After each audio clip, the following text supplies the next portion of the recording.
আমাদেরকে আলটিমেটাম দেওয়া হয়েছে, সন্ধ্যা 6টার মধ্যে যদি আমরা উঠে না যাই, সৈয়দ আশরাফ সাহেব কি করবেন পরিষ্কার ঘোষণা করতেছি, আজ রাতের পরে আপনারা কোন পথে পালাবেন সেই পথ দেখার চেষ্টা করুন।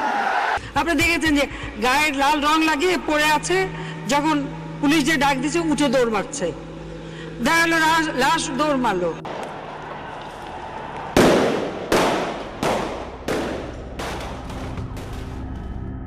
একটি দিন যা ঢাকার বাতাসে এখনও শোক আর গন্ধ ছড়িয়ে রেখেছে, একটি রাত যা চিরতরে অন্ধকারে ডুবিয়ে দিয়েছিল শত শত পরিবারকে।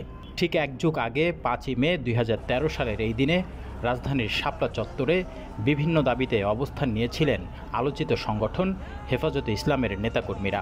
নাস্তিক ব্লগারদের বিচার সহ 13 দফা দাবিতে আন্দোলন চালিয়ে আসছিল কওমি মাদ্রাসা ভিত্তিক আলোচিত সংগঠন হেফাজতে ইসলাম। হেফাজতে ইসলামের সেই দিনটি ছিল তাদের ঢাকা অবরোধ কর্মসূচি। দাবি ছিল অধিকার আর ধর্মের মর্যাদার। শান্তিপূর্ণ অবস্থান কর্মসূচি শেষ করে ফিরে যাওয়ার কথাও ছিল তাদের, কিন্তু কেউ জানতো না এই রাত হবে এক বিভীষিকার নাম।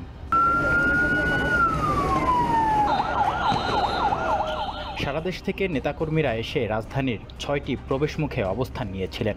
এক পর্যায়ে হেফাজতের নেতৃত্ব সিদ্ধান্ত নেয় একটি সমাবেশের মাধ্যমে কর্মসূচির সমাপ্তি ঘোষণা করা হবে, আর এর জন্য তারা বেছে নেন শাপলা চত্বরকে, যেখানে ঠিক 1 মাস আগে 6 এপ্রিল লং মার্চ কর্মসূচি শেষে সমাবেশ করেছিলেন।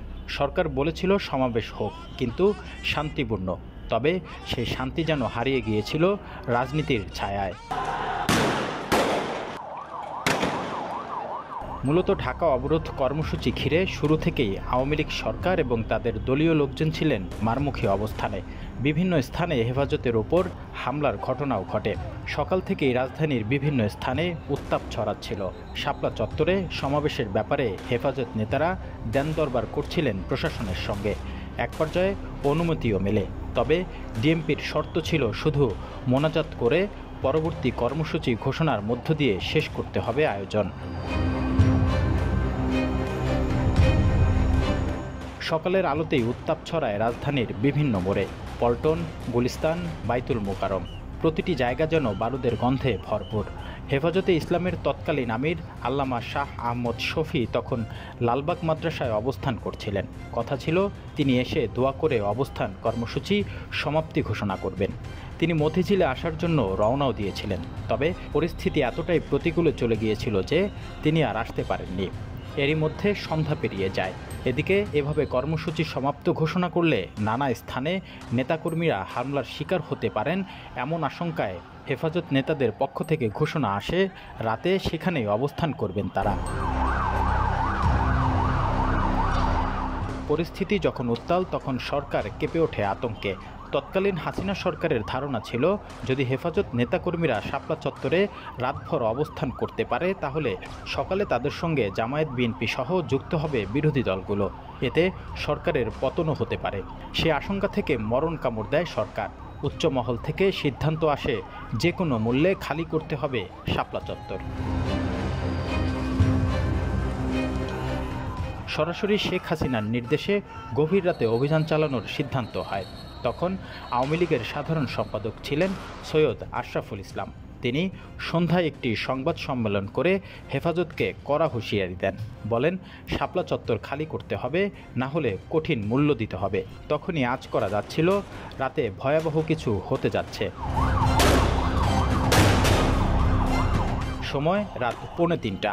শাপলা চত্বরে হঠাৎই নেমে আসে ঘোর অন্ধকার। কেটে ফেলা হয় বিদ্যুতের লাইন। চারদিক থেকে ঘিরে ফেলে আইনশৃঙ্খলা রক্ষাকারী বাহিনী।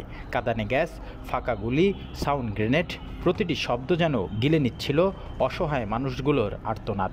শত শত ফাঁকা গুলি, সাউন্ড গ্রেনেডের শব্দ এবং অন্ধকার এলাকায় এসবের আলোর ঝলকানি মুহূর্তেই ভীতিকর পরিবেশের সৃষ্টি করেছিল। 10 মিনিট ধরে চলে এমন পরিস্থিতি। এর মধ্যে এক পর্যায়ে মঞ্চের মাইকও বন্ধ হয়ে যায়। তখন আইনশৃঙ্খলা রক্ষাকারী বাহিনীর সদস্যরা ফাঁকা গুলি, কাঁদানে গ্যাস ও সাউন্ড গ্রেনেড ব্যবহার করে এগোতে শুরু করে শাপলা চত্বরের দিকে। আইনশৃঙ্খলা রক্ষাকারী বাহিনীর সদস্যরা তোপখানা মোড় থেকে এগোনো শুরু করার পর 10 মিনিটেই পৌঁছে যান শাপলা চত্বরে। ট্রাকের উপর ভ্রাম্যমাণ মঞ্চ খালি হয়েছিল মুহূর্তেই। পুরো অপারেশনের নেতৃত্ব দেন সাবেক আইজিপি বেনজির আহমেদ। তিনি তখন ঢাকা মেট্রোপলিটন পুলিশের কমিশনার। পুলিশের অপারেশন সিকিউর শাপলা, র্যাবের অপারেশন ফ্লাশ আউট শাপলা এবং বিজিবির অপারেশন ক্যাপচার শাপলা চালানো হয় লক্ষাধিক ধর্মপ্রাণ মুসল্লিদের উপর। এদিকে অভিযানের সময় হেফাজতের শত শত কর্মী সমর্থক মতিঝিল এলাকায় সোনালী ব্যাংক সহ বিভিন্ন ভবনে আশ্রয় নিয়েছিলেন। পুলিশ পুরো এলাকা দখল নেয়ার পর বিভিন্ন ভবনে আশ্রয় নেয়াদের বের করে এনে এলাকা ছাড়া করে।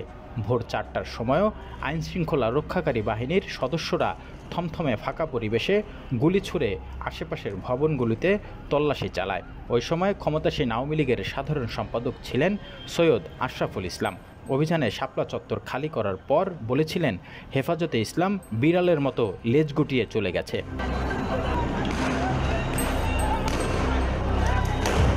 রাতের অভিযানে নিহতের সংখ্যা নিয়ে রাজনৈতিক অঙ্গনে দেখা দেয় ব্যাপক বিতর্ক। 2500-এর মতো নিহত হওয়ার অভিযোগ তুলেছিল বিভিন্ন দল। তবে পুলিশ বলেছিল অভিযানের সময় আহত হয়েছে একজন, যিনি পরে হাসপাতালে মারা যান। আর দিনের সহিংসতায় নিহত 4 জনের মৃতদেহ পাওয়া গিয়েছিল মঞ্চের কাছে একটি ভ্যানে। 5 মে দিনের সহিংসতা এবং পরদিন 6 মে 2 দিনে সারা দেশে সহিংসতায় 28 জনের নিহত হওয়ার কথা বলেছিল স্বরাষ্ট্র মন্ত্রণালয়। তবে পুলিশের গোপন রিপোর্টে 191 জন নিহত হওয়ার কথাও বলা হয়েছে। এদিকে মানবাধিকার সংগঠন অধিকার 2013 সালের 10 জুন প্রথম অনুসন্ধানমূলক রিপোর্ট প্রকাশ করে। প্রাথমিক তথ্যানুসন্ধানে গুলিবিদ্ধ হয়ে নিহত 61 জনের নাম ঠিকানা প্রকাশ করা হয়। আঞ্জুমানে মফিদুল ইসলামের বেওয়ারিশ লাশ দাফনের রেকর্ড অনুযায়ী 2013 সালের মে মাসে অস্বাভাবিকভাবে 367টি বেওয়ারিশ লাশ দাফন করা হয়, যা প্রতি মাসের গড় দাফনের চেয়ে 4 গুণ বেশি।